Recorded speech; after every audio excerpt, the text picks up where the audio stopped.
Okay, GST. GST में हमें ये समझ आता है कि दुकानदार होता है, बहुत सारे दुकानदार होते हैं, वो अपने कस्टमर को माल बेचते हैं, उनसे वो जीएसटी लेते हैं, वो जो जीएसटी लेते हैं उसे आउटपुट जीएसटी कहते हैं। परचेज़ के समय जो वो जीएसटी दे के आते हैं वो इनपुट जीएसटी होता है। लेकिन जब आप कहते हैं कि हमने कस्टमर को माल बेचा और हम उससे जीएसटी लेंगे, इसके लिए ज़रूरी है कि आप एक रजिस्टर्ड डीलर हों। दैट मीन्स आपका रजिस्ट्रेशन हो रखा हो। इसे आप यूँ समझिए आसानी से कि मैं कहना ही चाहता हूँ कि जीएसटी की दुनिया में 3 तरह के व्यापारी होते हैं। ध्यान दीजिएगा बोर्ड पे प्लीज़। एक ये होता है छोटा हाथी। छोटा हाथी का मतलब ये होता है कि ये बंदा रजिस्ट्रेशन ही नहीं करवाता। इसका टर्नओवर क्या, अभी टर्नओवर पे बात कर लेते हैं। इसका टर्नओवर इतना कम होता है, छोटा व्यापारी होता है, तो ये अपना रजिस्ट्रेशन ही नहीं कराता। ये होता है अनरजिस्टर्ड।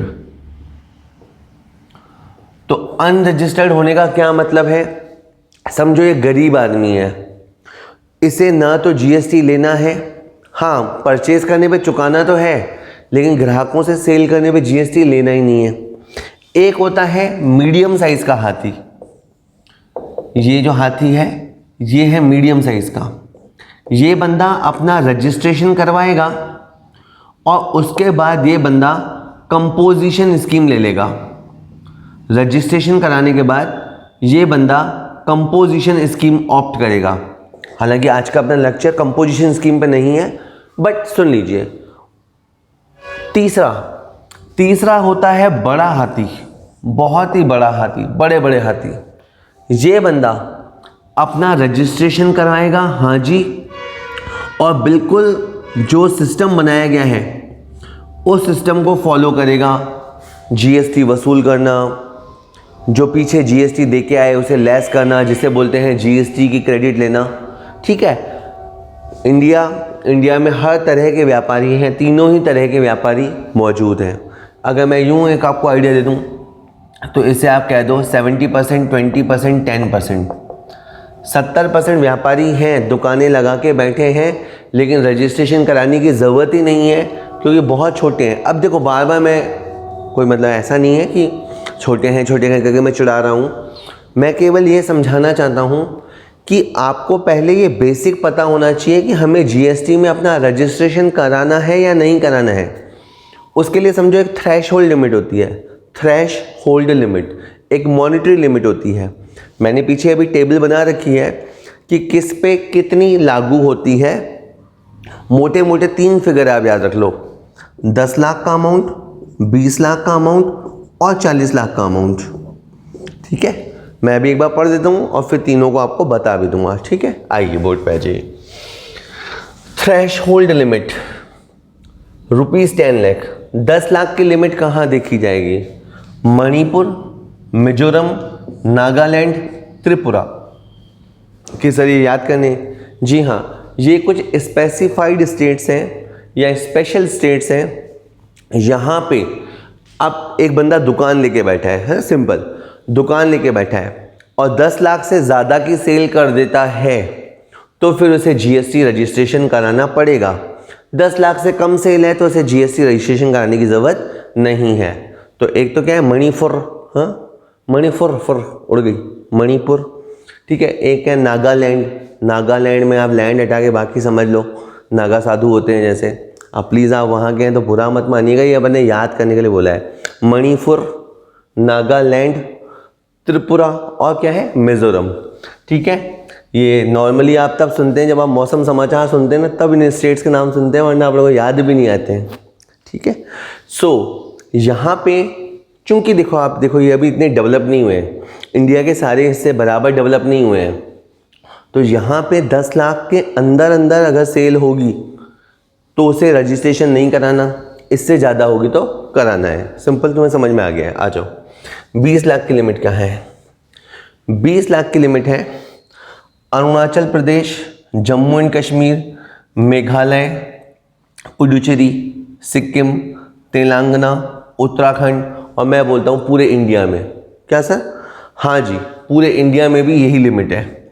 अरुणाचल प्रदेश, जम्मू कश्मीर, मेघालय, पुडुचेरी, सिक्किम, तेलंगाना, उत्तराखंड, यहाँ पे ये समझो थोड़े से अच्छे स्टेट्स हैं। अच्छे मतलब थोड़े से डेवलप्ड हो गए हैं। तो यहाँ अगर कोई 15 लाख की सेल भी करेगा तो उसे जीएसटी रजिस्ट्रेशन नहीं कराना। 20 लाख, ये मंथली नहीं है, एनुअल है। 20 लाख की एनुअल सेल करेगा तो अब उसके बाद उसे रजिस्ट्रेशन कराना है। 20 लाख से ज़्यादा करेगा तो उसे कराना है रजिस्ट्रेशन। तो ये स्टेट्स हैं, ठीक है, आराम से। इसके बाद है 40 लाख की लिमिट।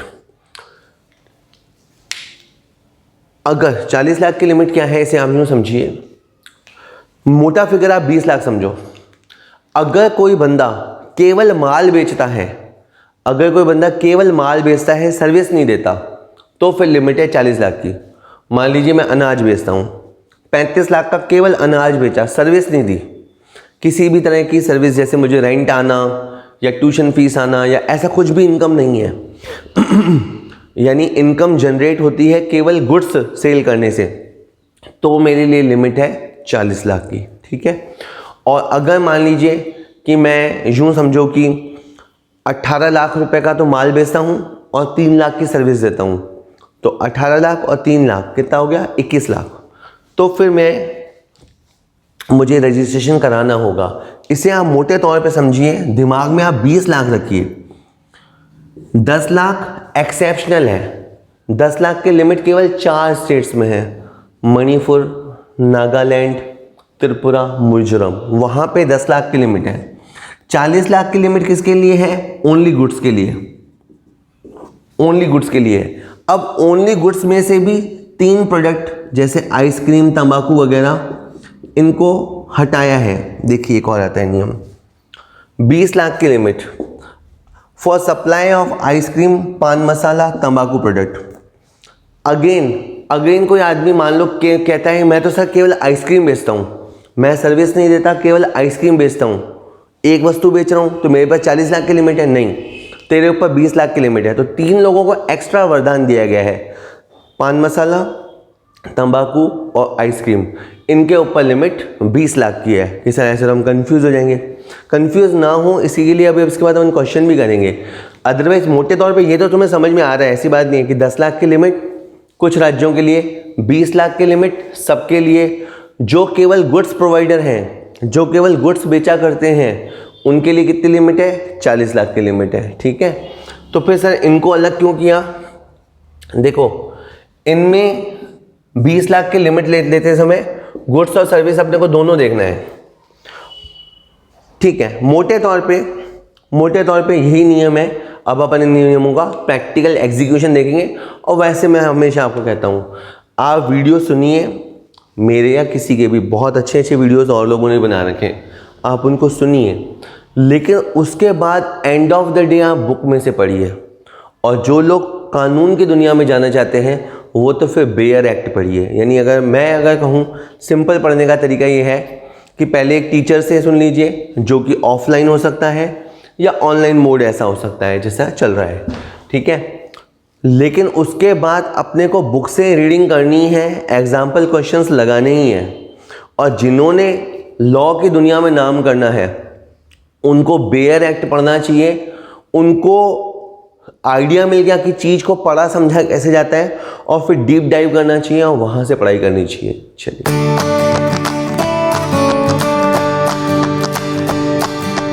जो अभी अपन ने थ्रेशहोल्ड लिमिट देखी कि किसकी लिमिट कितनी है, अब वो समझो हमें याद हो गई। अब हमारे पास एक क्लाइंट आ रहा है, आप जीएसटी के एक्सपर्ट हैं ऐसा मान लीजिए। अब एक जोधपुर का क्लाइंट आपके पास आ रहा है और वो आपको अपनी बारे में बताएगा। जोधपुर का एक व्यक्ति केवल माल की पूर्ति में संलग्न है। ये केवल माल बेचता है, सर्विसेज सप्लाई नहीं करता। हम अच्छे से जानते हैं जीएसटी में गुड्स एंड सर्विसेज टैक्सेस है, तो गुड्स की सप्लाई पे भी जीएसटी लगता है और सर्विस की सप्लाई पे भी जीएसटी लगता है। मोबाइल बेचना गुड्स, मोबाइल की रिपेयरिंग करना सर्विस, आप अच्छे से जानते हैं। ये बोलता है साहब मेरी तो मोबाइल की दुकान है, हम तो केवल ब्रांड न्यू मोबाइल बेचते हैं, रिपेयर वगैरह नहीं करते। उसका आवर्त निम्न प्रकार से है। अब उसने अपना टर्नओवर बताया, taxable turnover of goods 18 lakh. उसने 18 लाख का माल ऐसा बेचा जो टैक्सेबल कैटेगरी का है। हमें पता है जीएसटी वाले जो रिजीम है उसमें सप्लाई कई तरह की होती है, टैक्सेबल सप्लाई, एग्जेम्प्टेड सप्लाई, निल रेटेड सप्लाईज और रिवर्स चार्ज मैकेनिज्म। ओके, देखते हैं, बताता हूँ। ठीक है, 18 लाख का तो समझो इसने ऐसा माल बेचा जो टैक्सेबल कैटेगरी में आता है, या 5% जीएसटी में आता होगा, या 12% या 18%, 28% उस कैटेगरी में आता है, वो माल इसने बेचा। Inward supplies received under reverse charge mechanism, reverse का आर, चार्ज और मैकेनिज्म लिखा नहीं है, आरसीएम। कि सर ये क्या है? यूं समझो कि जीएसटी में टैक्स की चोरी को रोकने के लिए एक प्रोविज़न बनाया गया था। वो प्रोविज़न क्या था कि अगर कोई बड़ा हाथी मतलब रजिस्टर्ड डीलर, अगर कोई रजिस्टर्ड डीलर किसी नॉन रजिस्टर्ड डीलर से माल खरीदता है तो हाल फिलहाल उसे जीएसटी देना होगा। किसको? खरीदने वाले को। कि सर क्या गजब बात कर रहे हो? हाँ, ये रूल आया था और इसी वजह से जीएसटी आने में इतना त्राहिमाम मच गया था, खाली ये रूल अकेला ये सुन के, कि अगर कोई रजिस्टर्ड डीलर परचेज करता है किससे? अनरजिस्टर्ड से। अब आप यूँ समझो कि सिचुएशन क्या थी कि ये है एक बड़ा हाथी, ये है एक छोटा हाथी। तो अगर बड़ा हाथी परचेज करेगा तो ये जो सप्लाई है, ये सप्लाई कहलाएगी इनवर्ड सप्लाई, खरीदने पे। और खरीदने पे कहा गया कि जीएसटी चुकाना पड़ेगा। तो मतलब इसने, बड़े व्यापारी ने कहा अरे यार, हम मतलब किसी बड़े हाथी से माल खरीद के आते हैं तो ये भी हम पे जीएसटी लगाता है, और अगर हम छोटे आदमी से माल खरीदते हैं और ये हम पे जीएसटी नहीं लगा सकता तो भी हमें जीएसटी चुकाना पड़ेगा। बिल्कुल हाँ, यही है रिवर्स चार्ज मैकेनिज्म। इसको लगातार पोस्टपोन किया जा रहा है, लेकिन ये रूल है। अब आप बात ये समझो कि ये जो आरसीएम होता है रिवर्स चार्ज मैकेनिज्म, इसकी ये जो परचेज होती है ये आपके लिमिट में नहीं जुड़ेगी और जुड़नी चाहिए भी नहीं। आप समझना, ये 18 लाख तो आपने क्या किया है? सेल। और सच बताऊं, ये 15 लाख क्या है? ये 15 लाख आपकी परचेज है। ये वो 15 लाख की परचेज है जो आपने आरसीएम के तहत छोटे व्यापारियों से की है। खुशी की बात यह है कि इसे आपकी लिमिट के लिए नहीं जोड़ा जाएगा। जब हम इस जोधपुर वाले को बता रहे हैं, देखो जोधपुर वाला हमसे क्या पूछने आया है कि सर मुझे जीएसटी का रजिस्ट्रेशन कराना है या नहीं कराना है, कैसे कराना है, कितनी फीस लोगे, वो बाद में पूछेगा। पहले फर्स्ट ही इज आस्किंग कि मेरे को रजिस्ट्रेशन कराना है या नहीं कराना है। तो मैंने कहा आपका डिटेल बताओ। तो उसने 18 लाख की टैक्सेबल सप्लाई दी है, ये लिमिट में जुड़ेगा। ये जो आरसीएम के तहत परचेज है वो लिमिट में नहीं जुड़ेगा।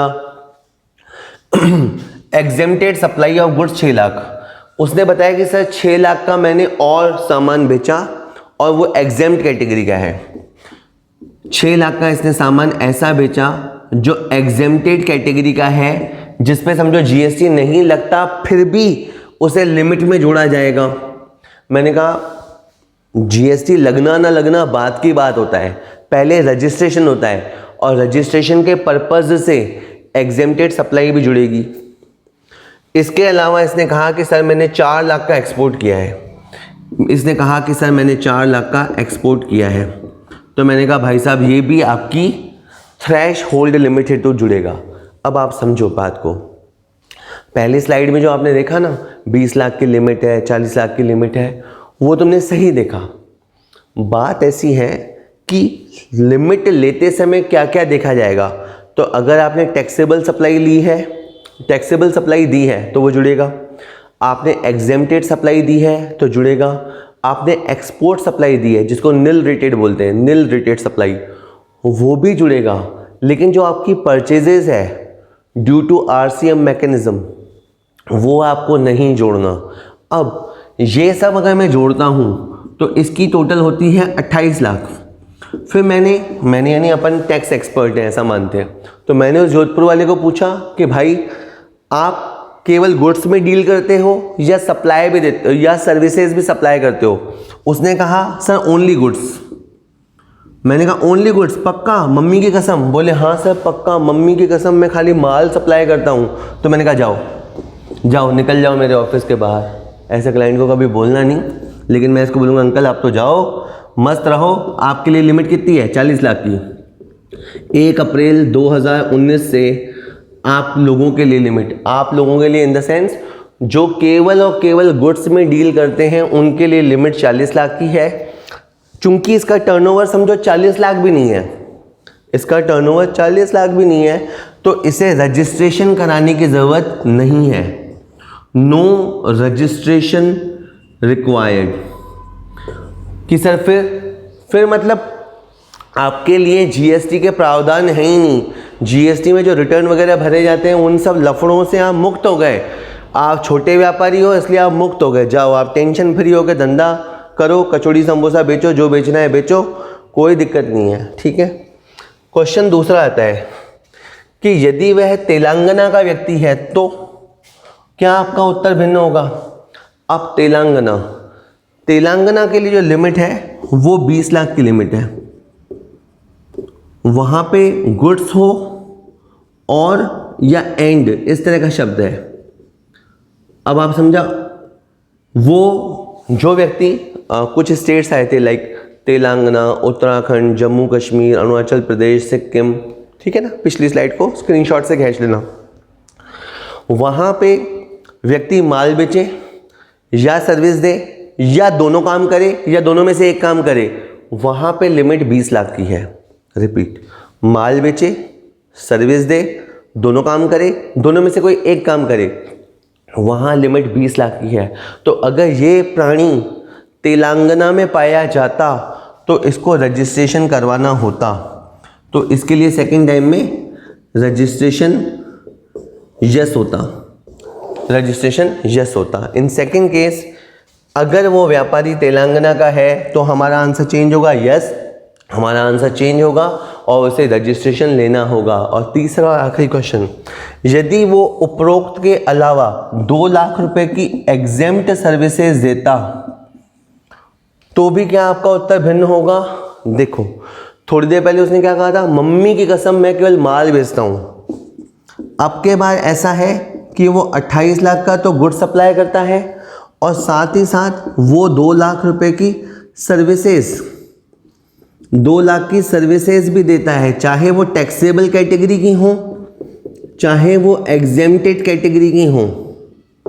आप समझना, ये 28 लाख का माल भी बेचता है और 2 लाख की सर्विसेज भी देता है, चाहे वो टैक्सेबल हो चाहे एग्जेम्प्टेड कैटेगरी को हो। अब इसका टर्नओवर पहली बात तो हो गया है 30 लाख रुपए, पहली बात तो इसका टर्नओवर 30 लाख हो गया है और अब इसके ऊपर जो लिमिट लगेगी वो 20 लाख की चेक होगी। कि सर ऐसा क्या भेदभाव हो गया? अभी भी तो बंदा 40 लाख के अंदर है, आप इसको जाने दो। नहीं, हमने क्या बोला? 40 लाख की लिमिट किसके लिए है? जो केवल गुड्स बेचते हैं। अगर कोई व्यक्ति गुड्स के अलावा, गुड्स के साथ साथ सर्विसेज भी देता है तो 40 लाख भूल जाओ, आपके लिए लिमिट 20 लाख ही है। अब आप 40 की जिद छोड़ दो, 20 की लिमिट है, 20 से ज़्यादा हो गया, दैट्स इट, जाओ रजिस्ट्रेशन कराओ, लाओ पैसे लाओ। एक बात समझ लो, आपको अगर ये लग रहा है कि ये कॉम्प्लिकेटेड है, सर जीएसटी सिस्टम कितना कॉम्प्लिकेटेड है, तो मैं भी बता दूं आपको, कमाई वहीं है जहां कॉम्प्लिकेशन है। हमेशा याद रखना, जो चीज़ आसान है, जो चीज़ इजीली डूएबल है, वहाँ पे पैसा नहीं होता। जो चीज़ आसान होती है वहाँ पैसा नहीं होता। पैसा हमेशा वहाँ होता है जो कॉम्प्लिकेटेड है, क्योंकि अगर आसान जगह पैसा होता तो फिर सभी कमा लेते। 90% आबादी गरीब है या मीडियम साइज फैमिली है, मीडियम कमाती है, और 10% लोग ही सुपर रिच या रिच होते हैं। तो वो इसीलिए होते हैं क्योंकि वो रेगुलर कामों से अलग कुछ कॉम्प्लिकेटेड काम शायद वो करते हैं। सोचिएगा। चलिए,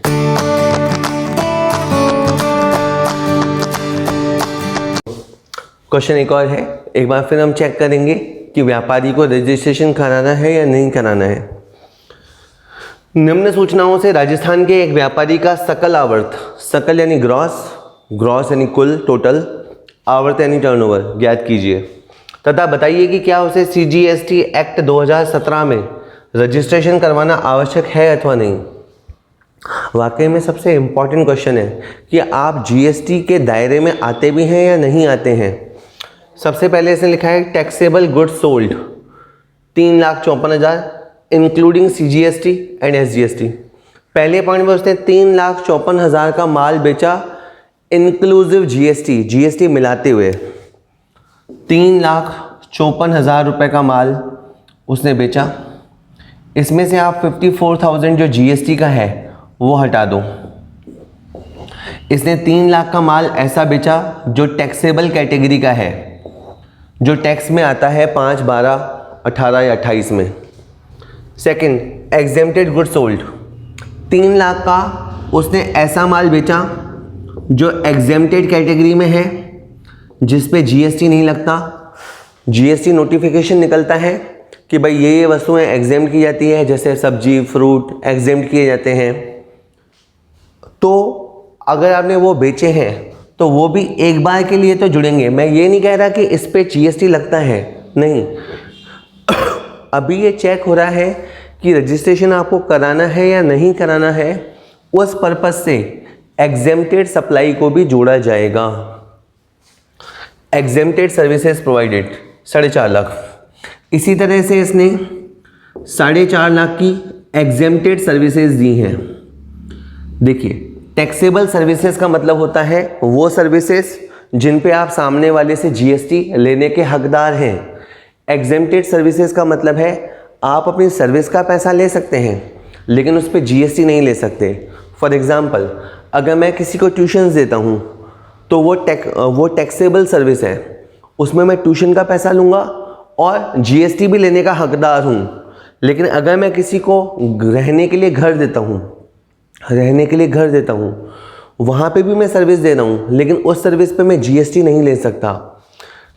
अभी केवल लिमिट चेक हो रही है। आप प्लीज़ इस बात को समझिए कि अभी टैक्स लगाने की बात नहीं हो रही है, जस्ट लिमिट चेक हो रही है। तो आपने अगर 3 लाख का एग्जेम्प्टेड गुड्स बेचा, वो भी आपके टर्नओवर में जुड़ेगा। अगर आपने 4.5 लाख की एग्जेम्प्टेड सर्विसेज दी हैं, वो भी आपके टर्नओवर में जुड़ेगा। इसके बाद लिखा है taxable services provided excluding CGST SGST। अब के बाद यहाँ वर्ड लिखा है एक्सक्लूडिंग। तो इस फिगर में GST है ही नहीं। तो 5 लाख की आपने टैक्सेबल सर्विसेज दी हैं। आप ये भी कह सकते हैं कि ग्राहक से आपने 5,90,000 लिया, 5,90,000 रुपये लिया, उसमें से 90,000 GST का है और GST हटा के 5 लाख की सर्विसेज आपने दी हैं। और लास्ट में export of goods including IGST, आपने 5,90,000 का माल बेचा, उसमें आपने IGST शामिल कर रखा है, आप इसे हटा दो। 5 लाख रुपए का आपने एक्सपोर्ट किया। ओके, बात अब ये है कि इस व्यापारी ने 3, 6, 10.5, 15.5, 20.5 लाख रुपए का टर्नओवर अचीव किया है।